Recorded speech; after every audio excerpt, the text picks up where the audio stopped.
प्यारे बच्चों, कोविड-19 के कारण आप सभी अपने अपने घरों में रहकर ही अपनी पढ़ाई कर रहे हैं। ऐसे समय में आप अपनी पढ़ाई को रोचक तरीके से सीख समझ सकें, इसके लिए झारखंड सरकार द्वारा प्रस्तुत किया जा रहा है हमारा दूरदर्शन हमारा विद्यालय कार्यक्रम। इसके माध्यम से आप प्रत्येक दिन सोमवार से शुक्रवार तक पूर्वाह्न 10 से 12 तथा अपराह्न 1 से 2 बजे तक अपनी अपनी कक्षाओं के अनुरूप कार्यक्रम देख सकेंगे। अब पढ़ाई नहीं रुकेगी। स्कूली शिक्षा एवं साक्षरता विभाग झारखंड। नमस्ते दोस्तों, आप सबका स्वागत है। आइए देखते हैं कि आज हम क्या पढ़ेंगे। हम एपिसोड की शुरुआत कक्षा 9 के अर्थशास्त्र के अध्याय संसाधन के रूप में लोग के साथ करेंगे और साथ साथ इन पर आधारित प्रश्नों को भी करेंगे। ठीक इसके बाद कक्षा 11 में हम केमिस्ट्री के चैप्टर परमाणु की संरचना का तृतीय भाग को समझेंगे, साथ साथ इन पर आधारित प्रश्नों को भी करेंगे। तो आइए शुरू करते हैं हम अपना प्रोग्राम डीजी साथ अब पढ़ाई नहीं रुकेगी।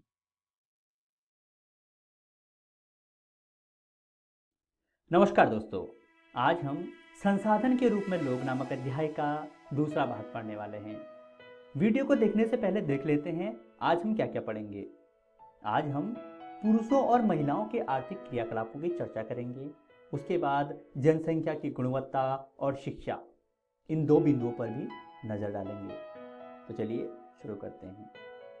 पिछले भाग में हमने विलास और शकल की कहानी पढ़ी थी। दोस्तों, विलास और शकल की तरह लोग विभिन्न क्रियाकलापों में आज भी संलग्न हैं।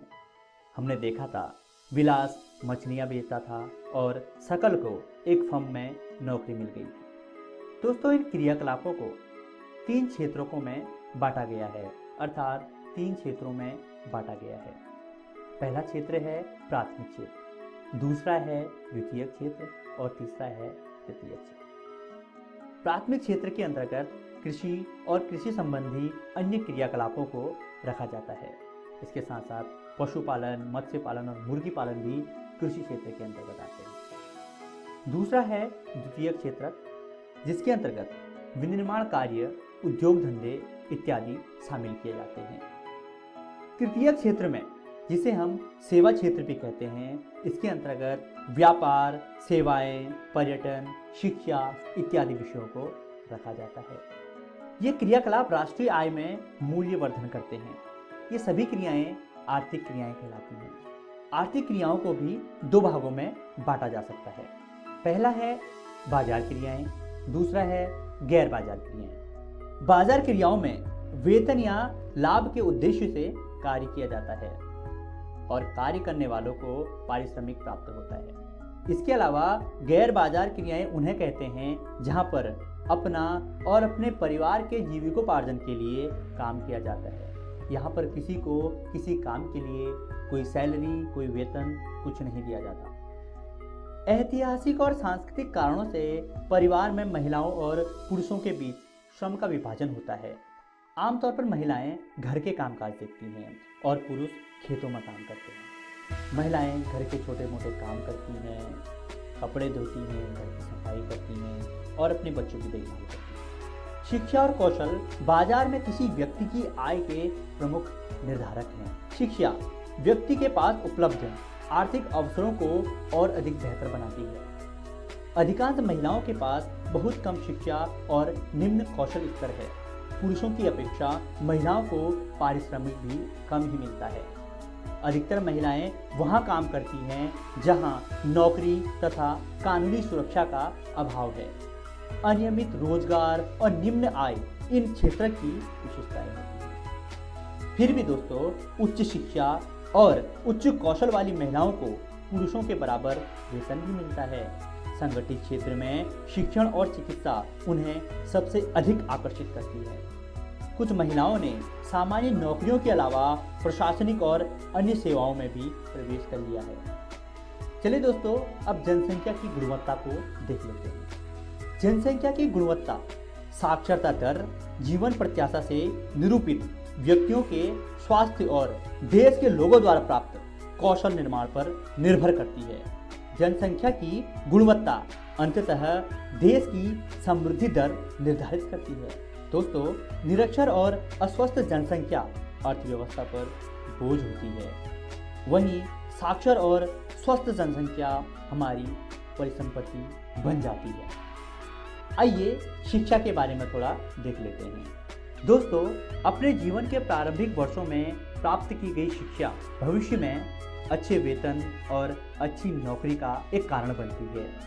हमारे विकास के लिए शिक्षा एक महत्वपूर्ण आदत है। इसने हमारे विकास में नए नए रास्ते खोले हैं, नई नई आकांक्षाएं दी हैं और जीवन के मूल्यों को भी विकसित किया है। शिक्षा में सार्वजनिक पहुंच, धारणा और गुणवत्ता प्रदान करने का प्रावधान हमारी सरकार ने किया है। इस मामले में लड़कियों पर विशेष जोर दिया जा रहा है। इसके लिए प्रत्येक जिले में नवोदय विद्यालय खोले जा रहे हैं। बड़ी संख्या में हाई स्कूल के विद्यार्थियों को ज्ञान और कौशल से संबंधित व्यवसाय उपलब्ध कराने के लिए व्यावसायिक शाखाएं विकसित की गई हैं। शिक्षा प्रदान करने की दिशा में सर्व शिक्षा अभियान एक महत्वपूर्ण कदम है। राज्यों, स्थानीय सरकारों और प्राथमिक शिक्षा सार्वभौमिक लक्ष्य को प्राप्त करने के लिए समुदाय की सहभागिता के साथ केंद्रीय सरकार की एक समयबद्ध पहल है। इसके साथ ही प्राथमिक शिक्षा में नामांकन बढ़ाने के लिए सेतु पाठ्यक्रम और स्कूल लौटो शिविर प्रारंभ किए गए हैं। कक्षा में बच्चों की उपस्थिति को बढ़ावा देने, बच्चों के धारण और उनकी पोषण स्थिति में सुधार के लिए दोपहर के भोजन की योजना कार्यान्वित की जा रही है। इन नीतियों से भारत में शिक्षित लोगों की संख्या में वृद्धि हो रही है। चलिए दोस्तों, देखते हैं आज की इस वीडियो में हमने क्या क्या सीखा। आज हमने पुरुषों और महिलाओं के आर्थिक क्रियाकलापों के बारे में चर्चा की। उसके बाद जनसंख्या की गुणवत्ता के बारे में अध्ययन किया और शिक्षा के महत्व के बारे में भी अध्ययन किया। अगली वीडियो में हम इसी अध्याय का अगला भाग करेंगे, जिसके अंतर्गत स्वास्थ्य, बेरोजगारी और इसके बाद एक गांव की कहानी हम पढ़ेंगे। दोस्तों, आशा करते हैं आपको यह वीडियो बहुत पसंद आई होगी। तो मिलते हैं अगली वीडियो में। तब तक के लिए नमस्कार, धन्यवाद।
नमस्ते दोस्तों, परमाणु की संरचना के इस वीडियो में आपका स्वागत है। और आज के इस वीडियो में हम दो इंपॉर्टेंट टॉपिक देखेंगे। हम एटॉमिक स्पेक्ट्रम, परमाणविक स्पेक्ट्रा और बोर मॉडल के बारे में बात करेंगे और अंत में बोर मॉडल की क्या लिमिटेशंस हैं, क्या दोष है, उसके बारे में भी चर्चा करेंगे। तो आइए इस वीडियो की शुरुआत करते हैं। दोस्तों, जैसा कि हम लोग स्टडी कर रहे थे पार्टिकल नेचर की, इलेक्ट्रोमैग्नेटिक रेडिएशन के, अब उसका इस्तेमाल करने का वक्त आ गया है। दोस्तों, जैसा कि आप पिक्चर में देख रहे हैं, इसमें जो उजली वस्तु है वो व्हाइट लाइट जो उजली सफेद लाइट है उसको इमिट कर रही है, जिसमें 7 कलर के रंग हैं। और ये जब एटम से पास हो रहा है, हाइड्रोजन एटम से, तो आपको दिख रहा होगा कि एक लाइट एब्जॉर्ब होकर के इलेक्ट्रॉन ऊपर वाले ऑर्बिट में चला जाता है, और जो एब्जॉर्प्शन स्पेक्ट्रम मिल रहा है उसमें से एक लाइट मिसिंग है। फिर से ध्यान दीजिए, देखिए जब ये लाइट क्रॉस करेगा तो आपको दिखेगा कि ये जो पीली लाइट है वो गायब हो गई, पीली के नीचे ऑरेंज जो है वो गायब हो गई है, और स्पेक्ट्रम में ऑरेंज मिसिंग है। जैसे ही इलेक्ट्रॉन नीचे आता है ये ऑरेंज लाइट निकल जाता है, तो इमिशन में वो ऑरेंज लाइट भी हम लोगों को मिलता है, दिखता है।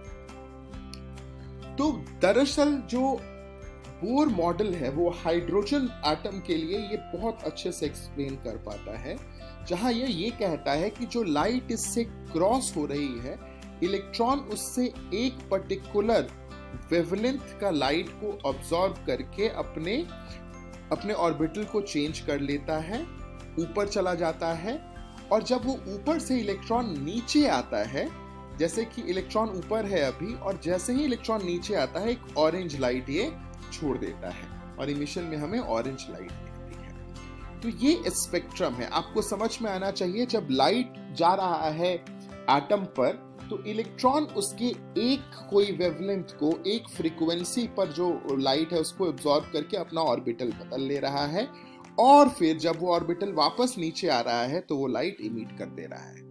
इसीलिए जो बचे हुए लाइट को अगर हम देखें तो उसमें हम लोगों को कुछ लाइन नहीं दिखती है, और अगर इमिशन को हम देखें, इमिशन स्पेक्ट्रम को, तो कुछ लाइन हम लोगों को दिखती है। आशा है आपको ये कंसेप्ट समझ आया होगा। आगे बढ़ के इस पे और चर्चा करते हैं। तो ये है बेसिकली जो आपके किताब में भी तस्वीर दी गई होगी, जहां से सफेद लाइट हम लोगों को मिल रहा है। अगर उसे हम लोग प्रिज्म के पास रखें तो हमें 7 रंग दिखते हैं, मगर बीच में अगर हम लोग एटॉमिक एटम से पास करा दें इस लाइट को, तो बेसिकली एटम कुछ वेवलेंथ का या कुछ फ्रीक्वेंसी के लाइट को ऑब्जर्व कर लेगा, और अगर उसको फिर हम लोग देखें स्पेक्ट्रम को, तो जो बचा हुआ अवशोषण स्पेक्ट्रम है उसमें हम लोगों को कुछ लाइन मिसिंग दिखेंगी, जहां इमिशन वाले में कुछ ही लाइन हम लोगों को दिखेंगी। ये पहले हम लोग समझ भी चुके हैं। इमिशन में क्या होता है, जब इलेक्ट्रॉन अपने ऊपर वाले ऑर्बिट से नीचे वाले ऑर्बिट में आता है तो कुछ एनर्जी इमिट करता है, उसके हिसाब से रेडिएशन हम लोगों को कुछ दिखता है। वहीं जब हम लोग बचे हुए लाइट को देखते हैं तो उसमें से लाइट में से कुछ चीजों को ऑब्जॉर्व करके अपना ऑर्बिटल बदल लेता है। आशा है आपको ये कंसेप्ट समझ में आया होगा, बेहद इंपॉर्टेंट कंसेप्ट है। आइए फिर से देखते हैं। जैसे लाइट आया तो ये इलेक्ट्रॉन ऊपर चला गया, नीचे आया तो एनर्जी छोड़ दिया, तो ये है। और इसमें जैसे अभी लाइट आया, ऊपर चला गया, फिर नीचे आया तो इसने एक इमिशन छोड़ दिया। अब इसमें देखिए 1 2 3 4 5 6 जो है ये प्रिंसिपल क्वांटम नंबर कहते हैं इसको, ऑर्बिटल नंबर भी कह सकते हैं, ऑर्बिट नंबर भी कह सकते हैं।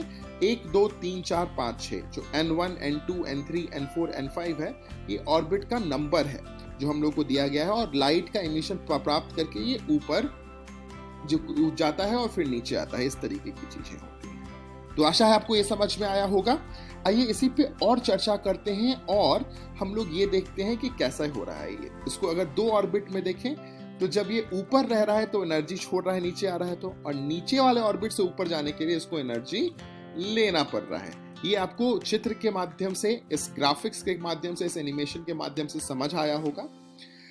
अब हम लोग बोर एटॉमिक मॉडल पर चर्चा कर लेते हैं कि बेसिकली बोर ने दिया क्या था इस पूरे पार्ट में। तो नील बोर द्वारा रदरफोर्ड के परमाणु मॉडल में कुछ तथ्यों की अनुपस्थिति का अंदाजा लगाया गया था, तथा प्लैंक के क्वांटम सिद्धांत का इस्तेमाल करते हुए बोर ने अपना एक नया मॉडल तैयार किया।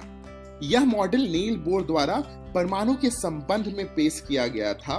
बोर ने इस मॉडल के अनुसार यह बात प्रस्तुत की थी कि जो नाभिक, जो न्यूक्लियस है, उसके बाहर इलेक्ट्रॉन बहुत तेज गति से रिवॉल्व घूमता रहता है, और इसके लिए इलेक्ट्रॉन को जो ऊर्जा या बल की आवश्यकता होती है वो अपकेंद्रीय बल होता है, जो न्यूक्लियस और इलेक्ट्रॉन के बीच में होता है, उसी से वो प्राप्त होता है। अब बोर ने अपने मॉडल में इस बात की व्याख्यान किया कि परमाणु के भीतर स्थित जो न्यूक्लियस है उसका बाहरी भाग भिन्न भिन्न स्तर पर सुशोषित होता है और जिससे इलेक्ट्रॉन वृत्ताकार गति करते हैं। इसमें बेसिकली इलेक्ट्रॉन घूमते हैं। ऑर्बिट का नाम कहा है इसको, कक्षा या कक्ष कहा गया है इसको, जिसको ऑर्बिट कहते हैं। उसमें इलेक्ट्रॉन बहुत तेजी से घूम रहा होता है। यह भिन्न भिन्न ऊर्जा के स्तर पे होता है। अगर N1 जैसे उसमें पिछले वाले तस्वीर में हमने देखा था कि N1, N2, N3 सबसे अंदर वाले को N1 कहा गया, उसके बाहर वाले को N2 कहा गया। प्रिंसिपल क्वांटम नंबर देखें अगर हम लोग तो 1, 2, 3 का 4, 5 का जो एनर्जी लेवल है, जो ऊर्जा स्तर है, वो सबका अलग अलग है। परमाणु में किसी कारणवश यदि ऊर्जा में परिवर्तन होता है तो इलेक्ट्रॉन अपना कक्ष बदल लेती है। तो वही अगर कोई व्हाइट लाइट का स्पेक्ट्रम, व्हाइट लाइट आता है मतलब ऊर्जा हम लोग देते हैं, और तब जब ऊर्जा मिलता है इलेक्ट्रॉन को तो अपना कक्ष ऊपर या नीचे, ऊपर या उससे और भी ऊपर कर सकता है। ऊर्जा स्तरों में परिवर्तन होने लगता है। जब परमाणु के भीतर इलेक्ट्रॉन अपने एक ही कक्ष में अस्थायी रूप में गतिमान रहता है तो उसको आर्द्र अवस्था कहते हैं। ठीक है, स्टेबल कंडीशंस को कहते हैं। जब ऊर्जा स्तर में बदलाव के कारण इलेक्ट्रॉन एक कक्ष का त्याग करके दूसरे कक्ष में पहुंचता है तो उसे इलेक्ट्रॉन से उत्तेजित अवस्था में कहा जाता है। उसको उत्तेजित अवस्था में कहा जाएगा। एनर्जाइज स्टेट कहते हैं इलेक्ट्रॉन को उस पर्टिकुलर स्टेज में, जब वो अपने ऊपर वाले कक्ष में जाकर के रहता है तो। और जब ऊपर वाले कक्ष से नीचे आता है तो हमें पता है कि वो एक एनर्जी इमिट करता है ना। अब आते हैं हाइड्रोजन के मॉडल को और अच्छे से समझते हैं। देखिए, अब ये हम लोगों को बहुत अच्छे से समझ में आ गया होगा कि जब इलेक्ट्रॉन अपने स्टैटिक पोजीशन में, स्टेबल पोजीशन में रहता है तो n = 1 पे रहता है और वो चक्कर लगाए रहता है। अब अगर कोई एनर्जी इसको मिलती है, अगर कोई ऊर्जा इसको मिलती है तो इलेक्ट्रॉन 1 से 2 पे या 2 से 3 पर जा सकता है। और जब 3 से 2 पे आएगा या 2 से 1 पे आएगा या 3 से 1 पे आएगा तो वो एनर्जी छोड़ेगा। एनर्जी जब वापस अपने स्टेबल कंडीशन में आएगा तो एनर्जी रिलीज होगी। ऊपर वाले ऑर्बिट से ऊपर वाले कक्ष से नीचे वाले कक्ष में आएगा तो एनर्जी रिलीज होगी। अब इसी को हम जो बोर की मॉडल ने अलग अलग नाम दिया। जब अगर इलेक्ट्रॉन 3 में है और वहां से नीचे आ रहा है तो कुछ नाम दिया। अगर इलेक्ट्रॉन 4 नंबर के गति से फिर वापस 1 पर आ रहा है तो उसका कुछ नाम दिया गया। तो अलग अलग के लिए अलग अलग नाम दिया गया। अब देखिए, अगर इलेक्ट्रॉन हमारा बहुत सारे ऊपर वाले ऑर्बिटल में है और वो अगर N1 में आ रहा है, फर्स्ट ऑर्बिट में आ रहा है, तो उसको लेमन सीरीज कहा जाता है। अगर इलेक्ट्रॉन जंप करके N1 में आ रहा है तो जो सीरीज निकलती है, जो सीरीज इमिट होती है, उसको लेमन सीरीज कहा जाता है। और ये अल्ट्रावायलेट वाले पोर्शन में लाइट में रहता है, अल्ट्रावायलेट वाले सेगमेंट में रहता है। मतलब इसकी वेवलेंथ 400 नैनोमीटर से छोटी होती है। वहीं अगर इलेक्ट्रॉन अपने ऊपरी कक्ष से दूसरे नंबर कक्ष पे आता होगा तो उसको बाल्मर सीरीज कहते हैं। वैसे ही अगर सबसे 3 नंबर के ऊपर वाले कक्ष में हो और 3 नंबर में आ रहा हो तो उसे पाशन सीरीज कहते हैं। ये नाम याद रखना बेहद महत्वपूर्ण है परीक्षा के दृष्टिकोण से भी। 11वीं और 12वीं में दोनों में इसका इस्तेमाल बहुत ज्यादा होगा, 11वीं कक्षा में भी और 12वीं कक्षा में भी। तो आपको आशा है समझ आया होगा लेमन सीरीज क्या होता है, बाल्मर सीरीज क्या होता है, पाशन सीरीज क्या होता है। इसमें एक चीज बहुत जरूरी है, ये ध्यान रखना कि लेमन सीरीज में जब इलेक्ट्रॉन पहले ऑर्बिट में आता है तो वो अल्ट्रावायलेट लाइट सेगमेंट पे रहता है। जो बाल्मर में आता है ना, अगर दूसरी ऑर्बिट में आता है तो वो विजिबल सेगमेंट पर रहता है। तो रेड, ग्रीन, ब्लू, वॉयलेट जैसे लाइट हम लोगों को इमिट होते दिखते हैं। ठीक है, और पाशन सीरीज वाले इंफ्रारेड वाले इलेक्ट्रोमैग्नेटिक रेडिएशन होते हैं। ठीक है दोस्तों, आगे बढ़ते हैं।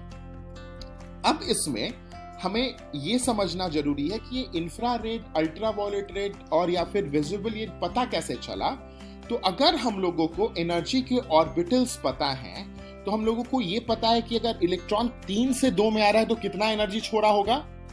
और अगर हमें ये पता है तो हमको आपको याद होगा प्लैंक का फॉर्मूला इस्तेमाल करके और प्लैंक का फॉर्मूला इस्तेमाल करके आइंस्टाइन ने जो थ्योरी दी थी उसको भी यूज करके हम लोग ये निकाल सकते हैं। तो जैसे मान लीजिए कि N3 से N2 में आता है तो कितनी एनर्जी है वो हम लोग को पता है निकली है।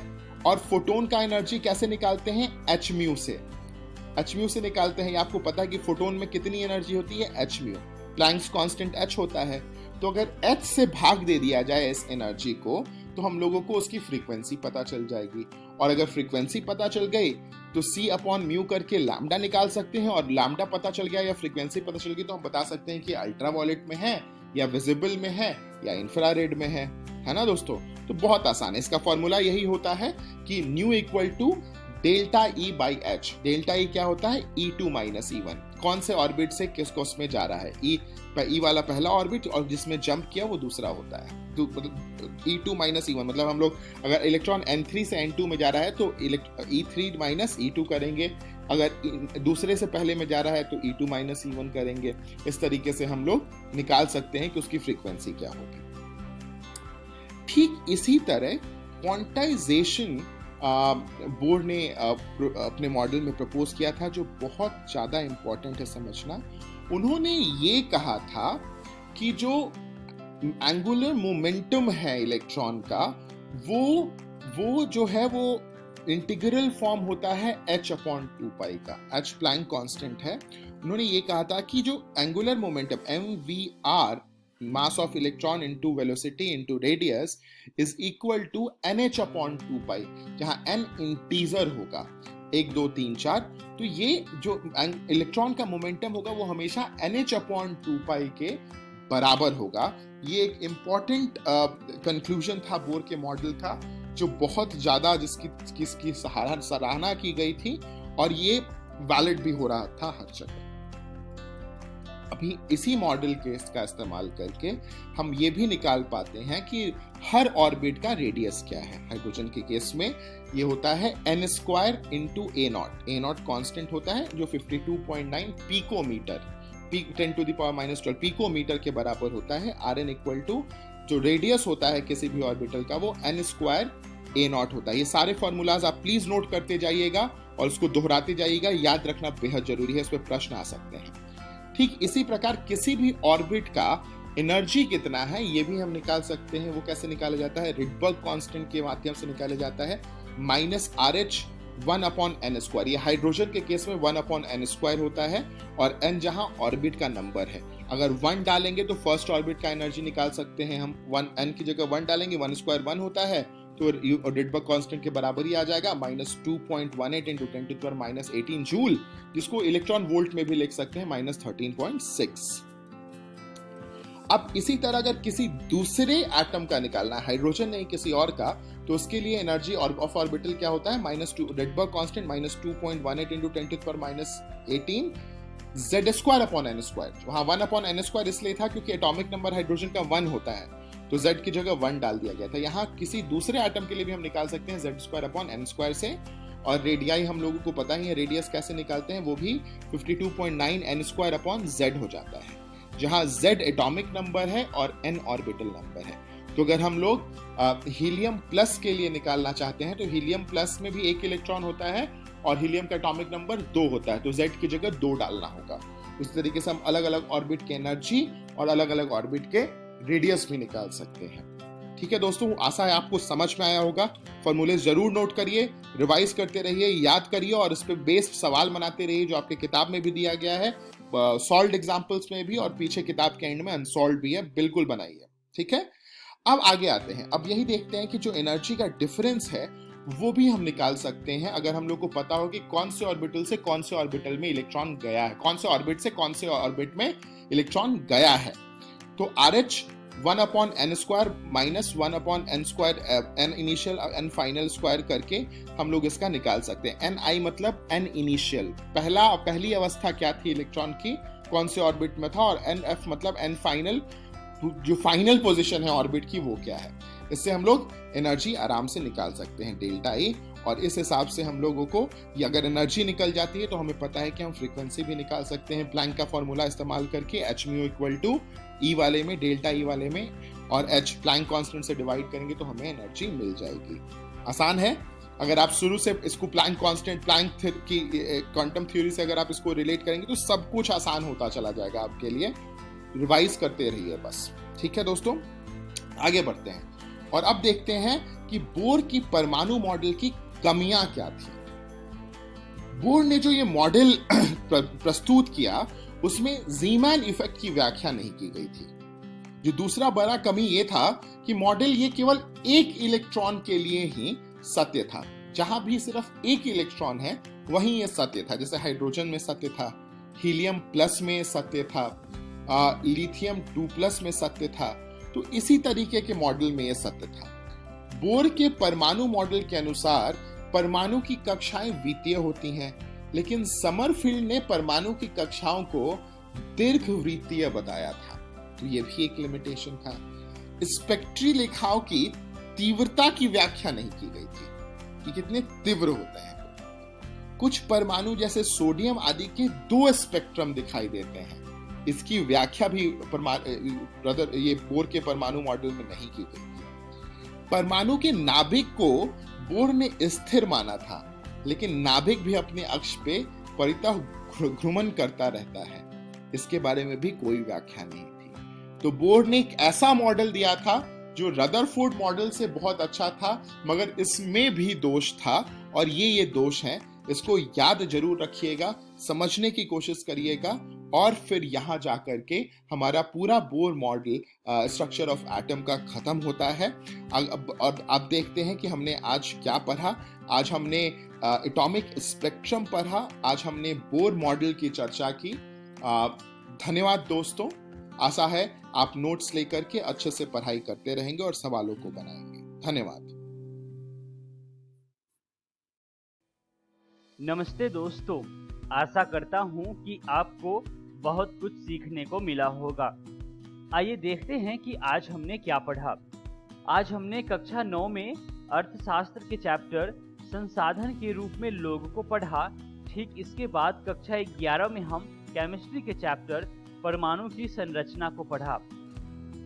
आइए देखते हैं कि हम कल क्या पढ़ेंगे। दोस्तों, कल हम कक्षा 9 में हिंदी के अध्याय सवये के 3य भाग को समझेंगे। ठीक इसके बाद कक्षा 11 में हम बायोलॉजी के chapter morphology of flowering plants को समझेंगे। इस प्रसारण से संबंधित सुझाव, अपने प्रश्न इत्यादि आप हमें jcertrg@gmail.com तथा टोल फ्री नंबर 1800 5728 585 पर संपर्क कर सकते हैं।